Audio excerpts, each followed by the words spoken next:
Bwong. Holy crap. Hey guys, our topic this week is a viewer request from Sam Reddick Gaming.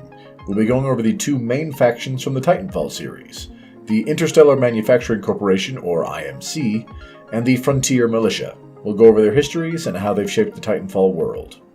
So, first things first. A quick primer for those not terribly familiar with the Titanfall series setting. The games take place in a region of space simply known as the Frontier, and primarily surround the ongoing wars between the militia and the IMC. The Frontier is the area that lies at the farthest edge of space as explored by humanity, with the bulk of human civilization being seated back in what is called the core systems, with furthest edge of explored space equating to years of travel from Frontier to core systems without having the proper jump drive infrastructure in place.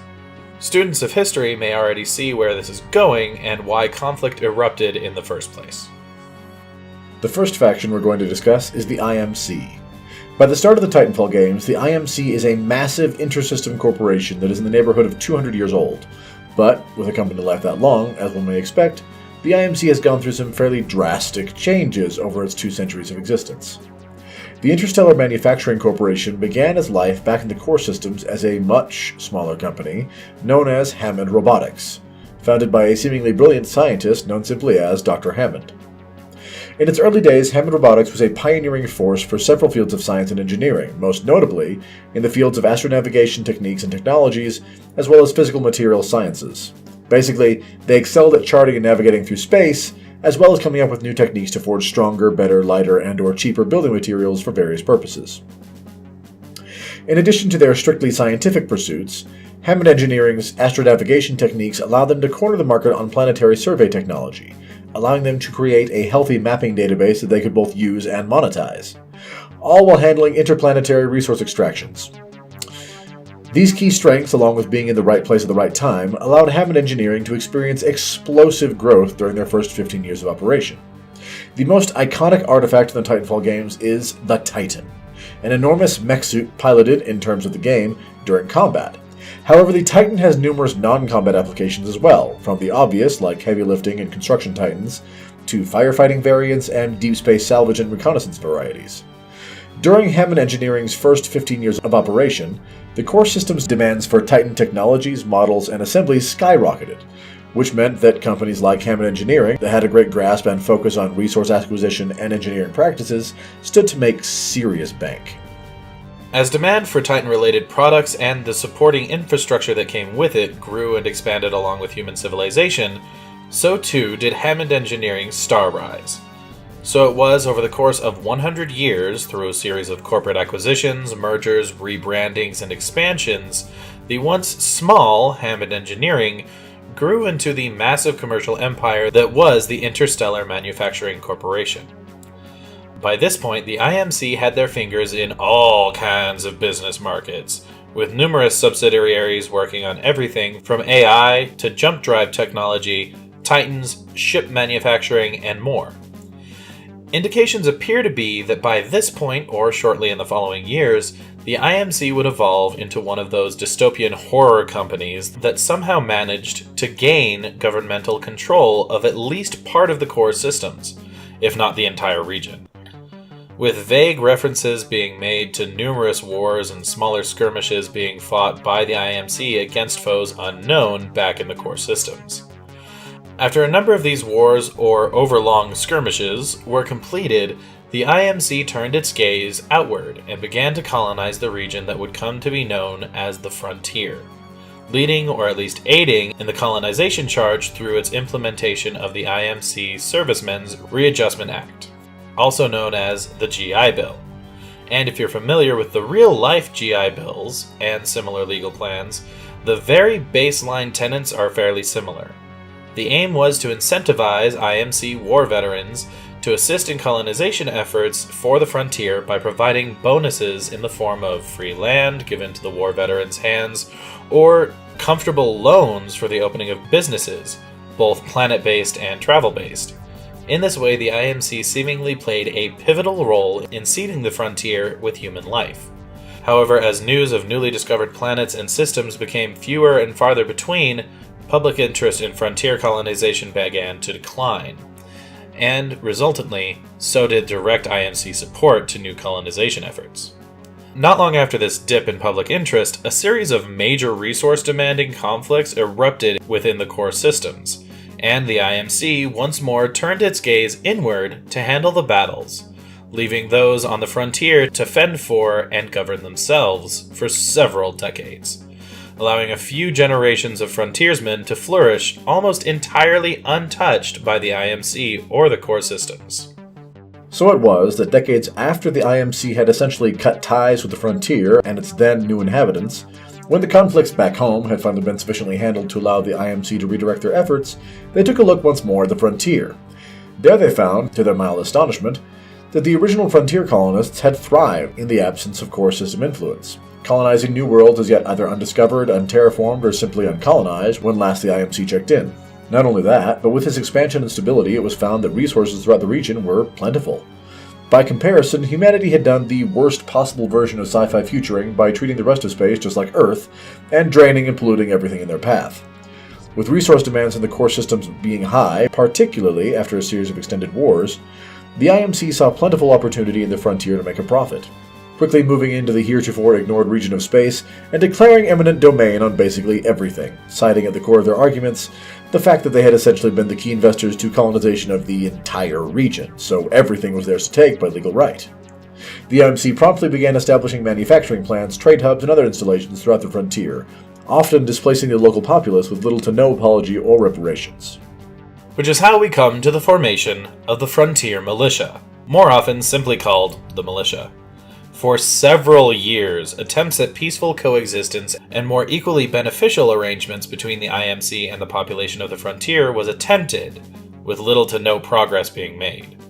Finally, the Frontier Militia was formed, and just like it sounds, this wasn't exactly a formal army, but more a collection of able-bodied private citizens stepping up to defend their home and kick in the teeth of the IMC.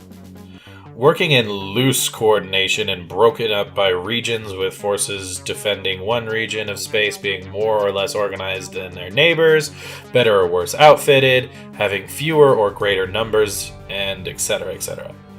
The formation of the militia and their acts of attrition towards the IMC interests eventually led to the Titan Wars, a series of conflicts across frontier space between IMC and militia forces that pitted a vastly outnumbered, outtrained, and outgunned militia against the greedy might of the interstellar mega company that was the IMC, with the militia acquiring most of their military tech from infantry weaponry to Titan battle mechs through espionage on the IMC, not having the resources or centralized governance required to build and manufacture their own on any meaningful scale.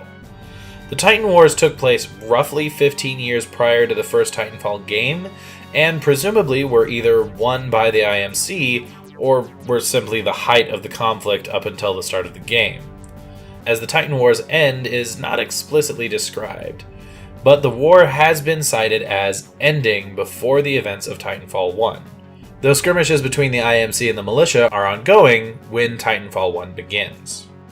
During the events of Titanfall 1, the conflict ramps up again, with the events of all the Titanfall games being known collectively as the Frontier War. By this time, the militia is still on the back foot, though they have made tremendous strides in Titan and ship acquisitions, still relying primarily upon raids and like for major combat gear, though neutral factions sell armaments and information to both sides as the Frontier War wages on, including Titans, heavy artillery, and ships for the militia, all of which the IMC is more than capable of building and fielding on their own without outside support. The war begins to turn in the militia's favor, though, after they gain the support of a former IMC commander, who, along with his battle experience and training, also brought along valuable information on key IMC installations. Most importantly, the planet Demeter, which acted as the only major jump drive hub connecting the core systems and the frontier. With this information and new resources in hand, the militia knew that if they could take Demeter, they could cut off the local IMC forces from core world resupply for several years, possibly giving them time to establish control of the region. Eventually, the militia succeeded in annihilating the jump depot on Demeter, cutting the IMC off from their otherwise seemingly endless reinforcements. Over the course of the next 5 years, the IMC would be driven onto their back foot for the first time since the conflict with the frontier began. Over this time, massive numbers of IMC soldiers would defect to the militia's side due to lack of support from home, as well as the policies of their new leaders, as even some of the previous IMC leadership had defected to the militia. Additionally, this 5-year period saw the militia slowly forming into a more cohesive fighting force, taking on the aspects of an actual army, forming official military branches under a centralized rulership.